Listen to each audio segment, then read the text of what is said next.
Hey, what's going on, guys? I hope you guys are having a great day. God bless you. It's so good to see you today. Today, I wanted to jump in really, really quick. I don't have a lot of time. We're about to do our financial consciousness training in just a little bit. And I wanted to talk about this thing with Byron Allen. A lot of you have asked me about Byron Allen, who is looking to buy Paramount Global. I don't know if any of you saw this or not, but Byron is looking to become the owner of a multi-billion-dollar media company. I don't have any problem with Byron owning this company. I think Byron would be great at owning the company, and I think that his bid is one that should be accepted by Paramount, assuming that the bid has all the, checks all the little boxes and everything else. But I'm going to talk to you guys about this deal and what I know in terms of why I personally don't know if I'd want to own this company, and also why I'm skeptical about whether or not Byron's actually going to take ownership of the company. Now, before we begin, do me a favor really quick. Let me know, can you guys hear me okay? Give me a yes in the chat if you can hear me. Good morning, Yoshika and Vic and Ronnie. Good to see you. And I'll give you guys a link if you want to join us for financial consciousness training today. I think you guys are really going to like it. But anyway, so this is going to be a short little conversation. It's not going to be a long one. So how many of you heard?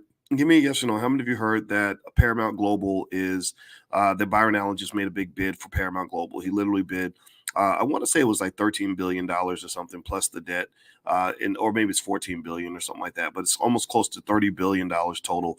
He's going to assume the debt and the equity of the company and just take over that sucker. How many of y'all heard about that? If you haven't heard about it, it's a big deal. I think it's interesting because Byron has made bids like this before. He bid for BET. I want to say about $3.5 billion for BET.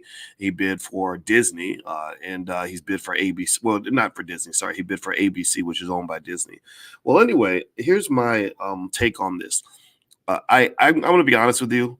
I don't really think Byron Allen's going to end up taking over this company. I'm not going to say I don't take him seriously. I think he's clearly a serious man. I have nothing against him. I think he's good at what he does, and I admire that. And what he's really good at, that in my view, is that he's good at raising that capital. The access to capital literally is the difference maker in America when it comes to economics and race. The ability to raise capital is what allows people to go and make these multi-billion-dollar acquisitions where they don't actually have to have the money in the bank.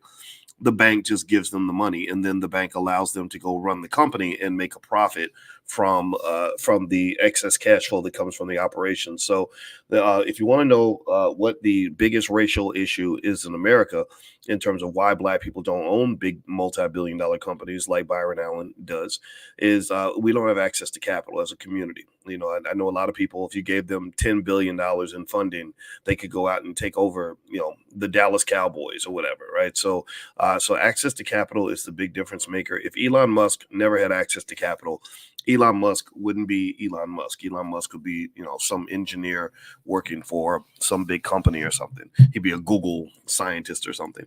So anyway, with Byron, this deal is interesting. It's a big deal. He's made his bid. He's talked about what he's going to do with the company if he gets to take it over. His primary goal, from what I understand, is he wants to sell. He wants to sell a lot of assets. He wants to sell a lot of their real estate, from what I understand, and some of their intellectual property. And he believes he can run the company more efficiently. And he's bid a price that represents a pretty big premium over the existing stock price. I think the stock price, let me see if I can pull the stock price up on the screen so you guys can see. The stock price in this company is abysmal. I mean, this company is one of the worst performing companies I've ever seen. It's absolutely, well, not the one of the worst ever, but it's pretty bad. It just whoever's running this damn thing, they're just terrible. And let me show you. In fact, let me pull it up on the screen. Hopefully, you guys can see it. Let me know if you can see it. So, if you look at the 5-year stock performance of Paramount Global, it's been, just absolute crap. It's literally down 70% in the last 5 years. And now, mind you, this is a 5-year period over which, hold on, let me put that on. Let me see if I can get that on the screen for you. Sorry about that, guys, if you don't see it yet. But literally, this company has been losing money for investors like crazy. I mean, you have to be really talented to lose that much money.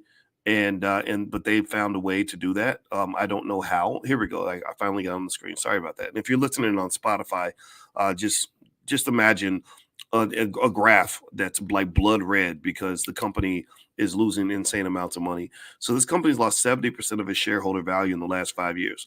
So that's part of the reason why that makes the company of interest for potential bidders, because I think Byron's looking at that. And I think he bid maybe $21 a share, which is not unreasonable. And this allows the shareholders to get a premium on their investment. I mean, think about it. If you bought this stock for $14, then you can go and you can.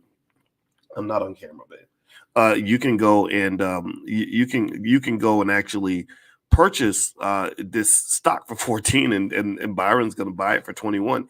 That's a pretty nice deal. That's a pretty good deal. That's a great deal. If I'm a Paramount shareholder, I'm rooting for them to let Byron take over the company. But here's where I become skeptical regarding Byron's desire to take over Paramount.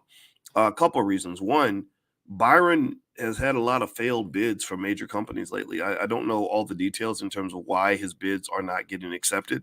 Some may think it's because he's black. And that's a possibility. I mean, it's America, but also some believe that the bids are not always serious. That maybe his ability to raise the money is not always what he claims it is. Again, I can't verify this. This is what people have said who are skeptical of the deal. People on the Paramount board have said this, publicly. But because I believe that if the money's real, I believe they would take it. I think that if they're doing the best for their shareholders, they would take the deal. The other reason that I don't know if the deal is going to go through is because Paramount and the Sumner Redstone family, they've been very reluctant to let go of their ownership of the company. They're not real big on selling assets. They put, there was this impression that BET was for sale, and it really wasn't. They've had other suitors come along and make offers to buy things, and some they accept, some they don't. I just don't know if they're interested in selling anything, to be honest with you. And the interesting thing about Paramount, this is the third thing that just irks me about this company, besides the fact that they own BET, which is just insulting to black people, to be honest with you. I don't want white people deciding what black culture is going to be. I think that that's racist and it's very dangerous. So I think you should probably just sort of take note of who's giving you the messages that you're consuming. But last but not least, Paramount's just terrible. They're so sloppy with their money. They got all these millions of subscribers that they picked up. I think they picked up 1 million new subscribers or something from all these shows that are written by a guy named Taylor Sheridan. Taylor Sheridan created shows like, oh gosh, what was the name? The King of Tulsa, if I'm not mistaken. Another one was, a Kevin Costner movie, Yellowstone, and a few others, right? So Sumner Redstone, because his shows were hits, they pretty much gave him a blank check to do whatever he needed to do, right? To just, like rent horses and land and all this other crap to do the show. And the problem was that they were spending insane amounts of money. So they were violating one important rule of business, which is you're supposed to make more money than you spend. So even though they were getting all these subscribers, millions in new subscriber revenue, and had, these hit shows that lots of people loved, they were spending so much money that it was sinking the business. So streaming, which I just don't understand why streaming couldn't have been a great opportunity for these companies, it's become an absolute economic bloodbath for every company except for Netflix. Netflix is the only company right now, in my view, that's doing streaming the right way. And the others, Disney and all the others, have been falling apart. Excuse me. This was something I couldn't have predicted. I really thought Netflix was going to get drowned by Disney. So I think Disney and Paramount are victims of bad management.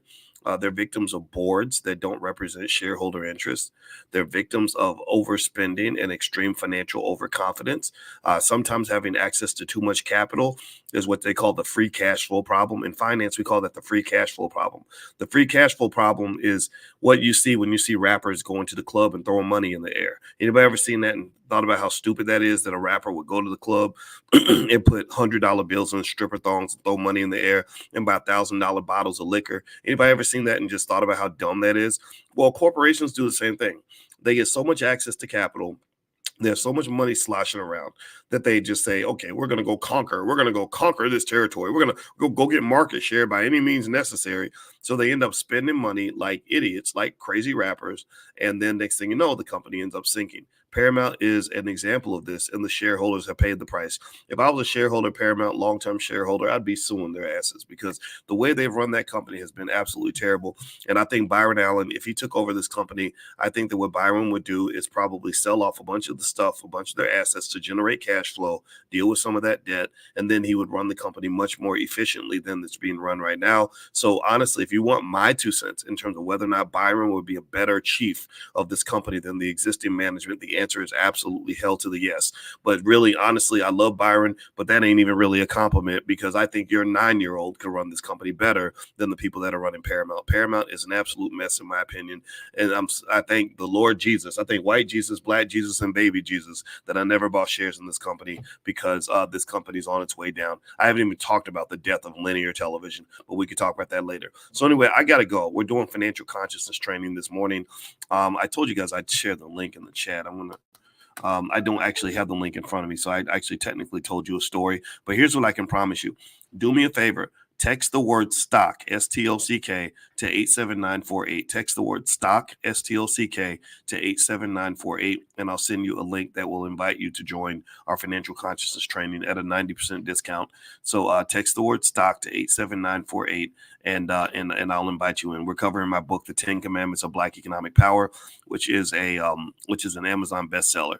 So anyway, Shelton, do you think that was funny? Yeah, I don't know if you got it. Oh, there we go. Thank you, Shelton. I'm not Byron. I'm not as good of a comedian as Byron Allen, but who knows? Maybe I need to take up a career in comedy. So anyway, you guys have a great day. God bless you, and don't forget this podcast is on Spotify and it's also on Apple, so you can look it up there. All right, have a wonderful day. God bless you. I'll see you soon. Hit the thumbs up button, thumbs up, share, subscribe. I'll see you soon. Peace.